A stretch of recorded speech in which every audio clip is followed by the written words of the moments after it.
Williams Jr. orchestrated an armed kidnapping and robbery while on federal home confinement. Come on now. On January 10th, 2026, Williams Jr. and his 8 co-conspirators perpetrated the armed kidnapping and robbery of 3 victims in Dallas, Texas music recording studio. Williams Jr., a popular recording artist who performs under the moniker Pooh Shiesty, also leads a Memphis-based street gang referred to as Chopper Gang. At the time of the offense, Williams Jr. resided in North Texas, fulfilling the final months of his 63-month sentence for conspiracy to possess a firearm and furtherance of a violent and drug trafficking crimes in violation of 18 USC. As Memphis Detective Paul Petty previously explained to the court in the May 27, 2026 hearing regarding the co-defendant Kadarius Waters of pretrial detention, the Chopper Gang is a Memphis-based clique of the Grape Street Crips that has been known to participate in homicides, robberies, carjackings, firearm offenses, and narcotic trafficking. Come on, man. Williams Jr. is the co-defendant of the gang, which has close to 100 or more members. Come on, man. As a part of his sentence, Williams Jr. was required to reside in a Frisco, Texas apartment and was supervised by a case manager with the Bureau of Prisons, Contractor Volunteers of America. Williams Jr.'s home detention includes, among other requirements, that he was not to own or possess any dangerous weapons, associate with persons having a criminal record, consume alcoholic beverages, or use controlled substances. Unless given specific permission to do otherwise, Williams Jr. was required by these conditions to remain at his place of residence. But Williams Jr. routinely failed to abide by these conditions throughout the course of his home confinement, assisted in skirting these requirements through the help of collusive VOA employees. So he had inside people helping him do slick shit. Investigators have now learned that Williams Jr. was involved in an inappropriate relationship with at least one of the VOA case supervisors, and that this VOA employee was actively involved in entering fake day passes that would allow Williams Jr. to travel to unapproved locations while he was supposed to be confined to his residence.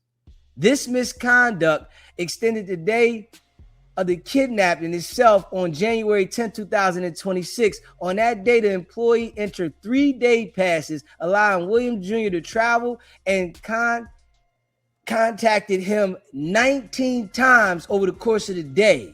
VOA later terminated the employee for this conduct. Despite having VOA employees actively assisting him in skirting the requirements of his home confinement, Williams Jr. still managed to be formally written up for violating his conditions on at least 4 occasions. Come on, man. Do y'all hear this? Pooh Shiesty had somebody working in the system that he was knocking down, doing slick shit for him, and she got caught, lost her job. Pooh Shiesty about to do a whole bunch of time because she was excited to deal with a rapper. Come on, man. Then played herself out of her career because she was so excited to deal with a rapper. I don't feel sorry for her. Played herself. Now, wow. These include providing a cold urine sample on November 8, 2025, which was documented as refusal, failing to appear for his urinalysis on January 30, 2026, to which he claimed he was unable to secure transportation, failing to report for his bi-weekly check-in on March 3rd, 2026, and claiming that he did not have transportation to report for a scheduled urinalysis appointment on March 21st, 2026.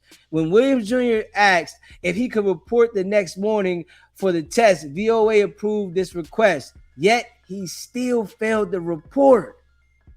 Oh, he thought it was a game. And they documented everything that he did.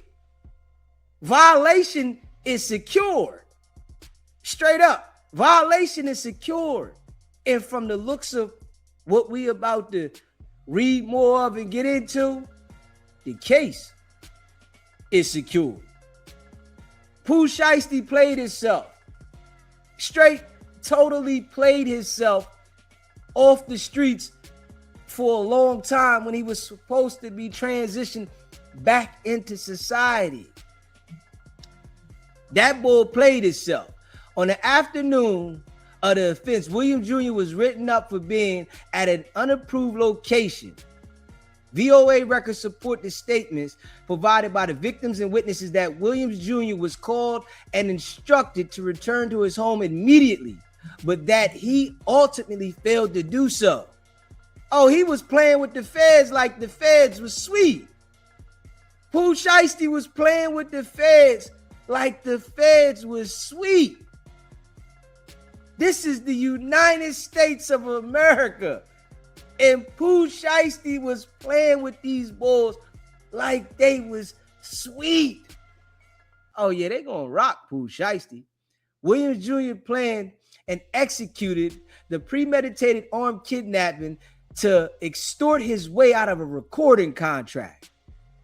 On the day of the offense, Williams Jr. lured RD, a music industry executive and owner of the record label, and the other victim to Dallas under the guise of participating in a business meeting. Williams Jr. had been assigned to RD recording label for over 5 years. Throughout much of his relationship, Williams Jr. was federally incarcerated. During his incarceration, Lontrell Williams Jr., Lontrell Williams Sr., Williams Jr.'s father, and purported business manager made numerous unsuccessful attempts to renegotiate the terms of Williams Jr. contract with RD, including trying to obtain the rights to Williams Jr. Masters recording. 2 months after his early release from BOP, Williams Jr. released a single titled FDO, or First Day Out. FDO debuted at #1 on Billboard's Hot R&B Hip Hop Song charts, surpassing Williams Jr.'s previous Billboard #6 hit and greatly increasing the commercial value of his record catalog. The song contained purportedly autobiographical elements of Williams Jr. incarceration and release, opening with a direct reference to walking out of jail and declaring his contempt for federal authorities. Later describing working out in his cell, reorganizing his gang, and frustration of being stuck in a cage while in a war raged outside of it. While RD remained open to negotiate certain aspects of Williams Jr.'s contract, such as his album payouts, RD was adamant that he would not give Williams Jr. the rights to his masters. It was under the pretext of continuing these negotiations that RD believed he was invited to Dallas. January 10, 2026. RD traveled to Texas to attend this meeting with his photographer, MM, his close friend, BP, and his 2 former police officer security guards, CW and TD. Williams Jr. arrived at the recording studio meeting with Williams Sr., his fellow Chopper Gang leader, and Memphis recording artist Rodney Wright Jr., aka Big 30. His close friend, Kadarius Waters, and 5 other Confederates at the studio. Williams Jr. spoke on the phone with what the victim believed was his parole officer, telling the person he was speaking to that he was not supposed to be out. After this call, Williams Jr. asked to speak with RD in a soundproof recording room adjoining the main control room with Williams Sr. and Wright Jr., then joining the two in the recording room. Once inside the recording room, Williams Jr. demanded RD release him from his recording contract and produced a printed contractual release for RD to sign. A copy of the release printed by Williams Sr. at stable hours before the offense was later recovered from Williams Sr.'s email. Woo! So the dad had the contract in his email. Oh, they think Pooh Shiesty gonna beat this? They think Pooh Shiesty gonna beat this? The dad gonna tell everything. Come on now. Come on now. The dad gonna tell everything. A master's recording is the original definite recording of a musical work from which all copies are made and distributed. Ownership of the masters conferred the rights to the license, sell, and collect royalties from every subsequent use of that recording. Oh yeah. Boy. Refused to sign the presented release paperwork, prompt Williams Jr. to instruct Wright Jr. to bring him his bag.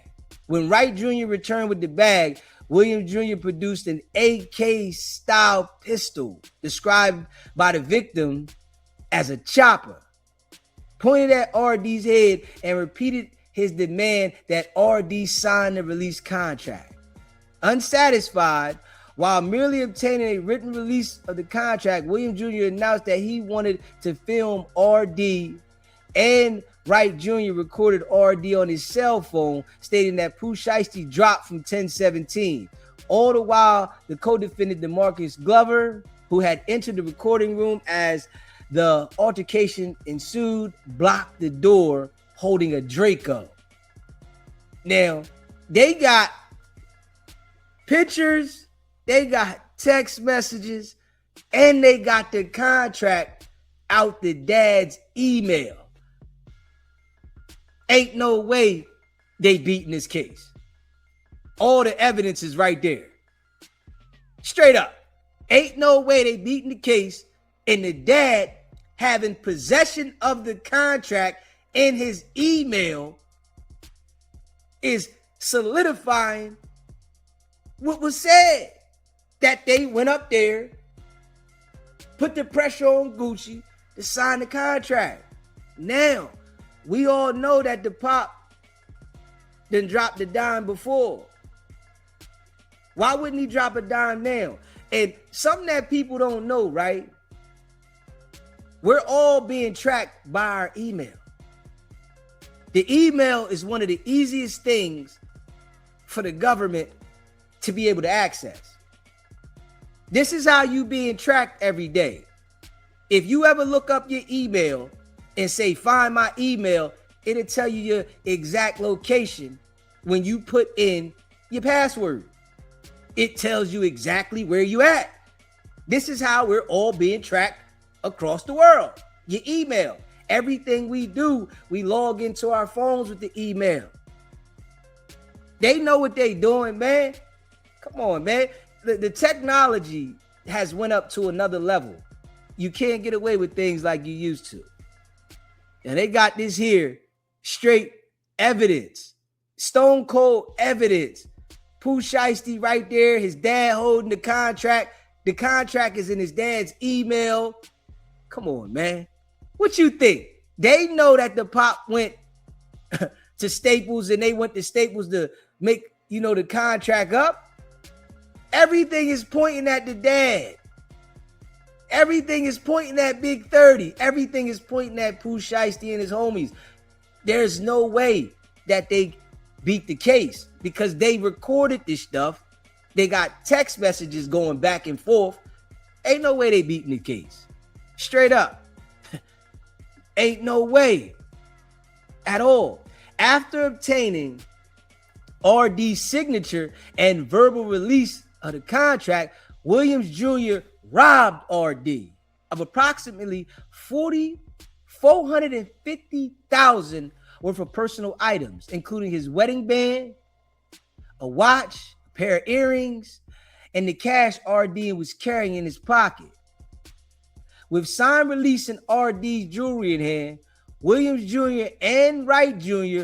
forced RD back in the control room at gunpoint. Hands raised, there the violence continued, with Wright Jr. and two other co-conspirators blocking the exit door with firearms drawn, while the other co-conspirators robbed MM and BP at gunpoint. During the other offense, MM has described that he was choked to the point of nearly unconsciousness, while BP was recounted to the investigator that Williams Jr. held the barrel of his Draco to the back of his head.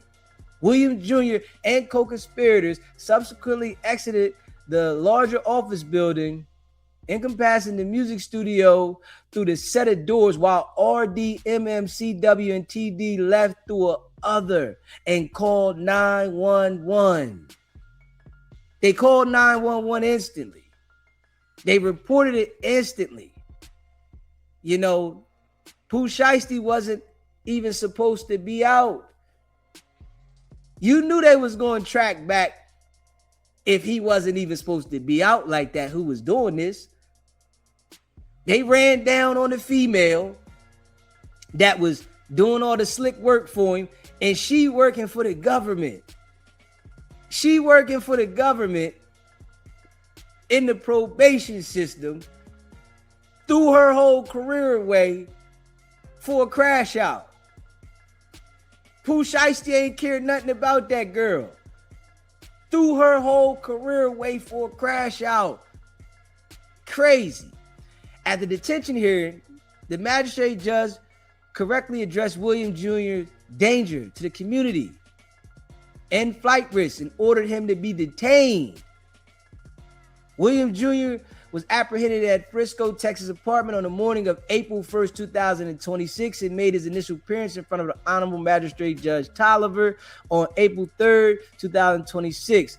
His probable cause detention hearing were held on April 8th, 2026, where FBI Special Agent Pamela Hansen testified for the government. At the conclusion of the hearing, the court ordered Williams Jr. to be detained, finding that the weight of the evidence against the defendant is strong. She was particularly troubled by his prior criminal history and Williams Jr. participation in criminal activity in this case while under supervision. Pooh Shiesty thought it was a game. Now, Big 30 and his dad got out on bail, right?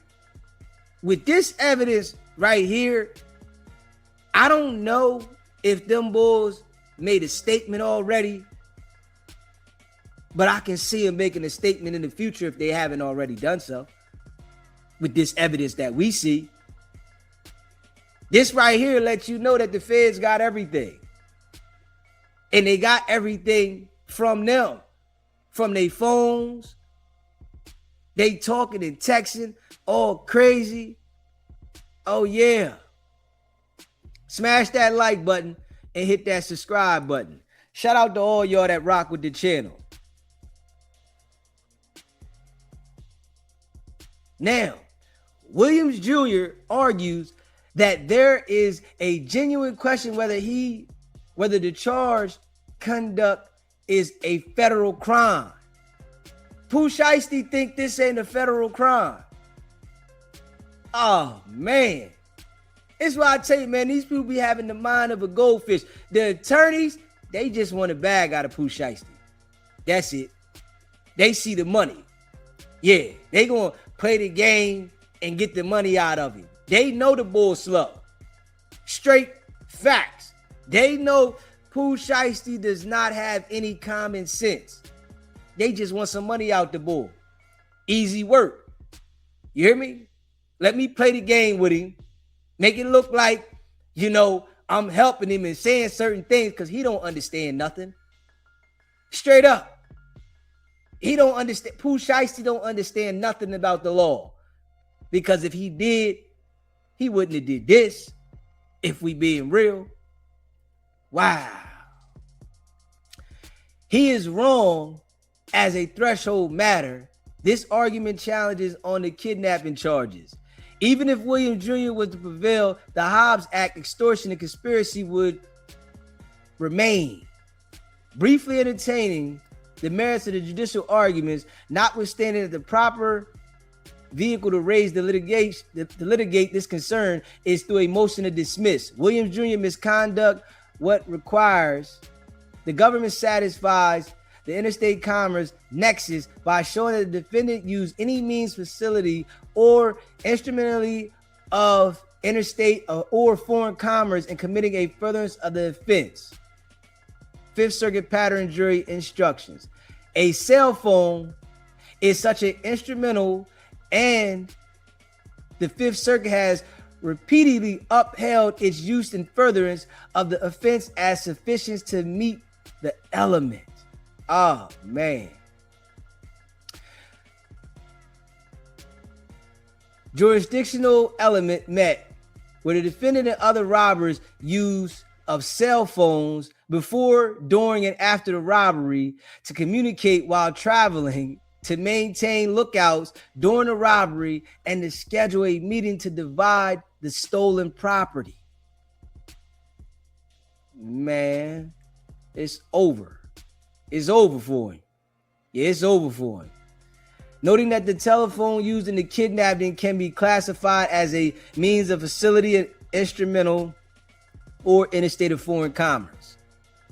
In this case, Williams Jr. used a cell phone to, among other things, send text messages to RD coordinating the January 10th meeting to converse with a VOA employee from the music studio prior to the offense regarding his ongoing non-compliance with his home confinement location requirement. He encouraged Wright Jr. to capture RD verbal release of the contract using Wright Jr.'s cell phone, and he sent a call to arms to a group chat containing Chopper Gang members using an encrypted cell phone messaging application Signal in the days leading up to the offense to gather an entourage to accompany him to Dallas. Oh, they gonna rock that boy. They gonna rock Pooh Shiesty. Yeah, they gonna rock him on a whole nother level. Yeah. It's over for him. You hear what they said? They know Pooh Shiesty was using an encrypted app going by the name of Michael Myers. And he's telling them we need 6 people to get together to pull up on WAP, plus 2 drivers. They got the messages of him orchestrating the whole play. They got the messages of him orchestrating the whole play. Straight up. Fried chicken. How many of them young boys gonna hold up? How many of them young boys gonna hold up and not say nothing when they're presented with this evidence? I doubt all of them do. Just keeping it a buck. I doubt all of them do. William Jr. using the name Michael Myers, discussing needs 630 or certified, which is believed to refer to as certified gang members, with 2 drivers for that Saturday, January 10, 2026. Featured in the chat a response from, among others, co-defendant Danfo, aka Terrence Rogers, and Glizzy, aka Darian McDaniel. This evidence is more than sufficient to surpass the jurisdictional hurdle of federal prosecution for this kidnapping. And Williams Jr.'s assertion that the defendant's phone itself must be used across state line in furtherance of the kidnapping simply misunderstands the law. Come on, man. Hey, listen. Pooh Shiesty thought that this was going to work. Oh, let me know how slow the boy is. You know, You got witnesses that are willing to testify, that has given statements. It's over. Now, one of the victims wrote the judge. This is CW, a victim and survivor from the incident that occurred on January 10th, 2026. First, I want to thank you for giving me the opportunity to provide my statement and response regarding the decision at hand concerning the bond of Lontrell Williams Jr. I respectfully ask that Mr. Williams remain remanded with no bond due to the safety concerns for myself and my family. Mr. Williams was aware that I am a vested retired police officer and that knowledge did not stop him from committing these actions. Because of this, I'm deeply concerned about what he may attempt to do if he is released. Out of all the victims involved in this case, I am the only one who lives in Texas, and I am extremely fearful of his ability to reach me or my family if he is granted bond. His actions show a disregard for the safety and well-being of others. These alleged crimes were committed while he was already under government monitoring release, which raises serious concerns for me about what would prevent him from causing further harm if given another opportunity. Prior to this incident, Mr. Williams was given a second chance and was granted bail bond with monitoring conditions. Despite those conditions, he was once again accused of committing another crime that resulted in a person being shot. My wife and I are both afraid of what his mindset may be if he is released. Since the incident, I have found myself constantly watching vehicles passing by my home, worried that he or someone connected to him may attempt to harm me and my family. I have young children, and because of this fear, I have limited their ability to go outside and enjoy normal activities as they should. Judge, I respectfully ask that you consider the safety and security of my family and me when making your decision regarding bond. I believe keeping Mr. Williams detained is necessary to protect us and prevent further harm. Thank you for taking the time to hear my concerns. Respectfully, CW. Hey, listen. Pooh, Shiesty ain't beating that case. Not at all. You got a retired police officer making this statement of what happened, letting it be known that he was a cop before, and Pooh Shiesty knows that he was a cop and still committed these acts of violence as he didn't care. Oh yeah, boy done. Dad got the contract in the email, right? They got a contract signed by Gucci Mane, and Gucci Mane is saying that it wasn't him willingly signing it. He was robbed. They violated him. Pooh Shiesty thought he was going to bully his way out of that contract. Wow. Wow. It show you, right, on some real shit, why we get limited opportunities. Just keeping it a buck. It show you why black people get limited opportunities.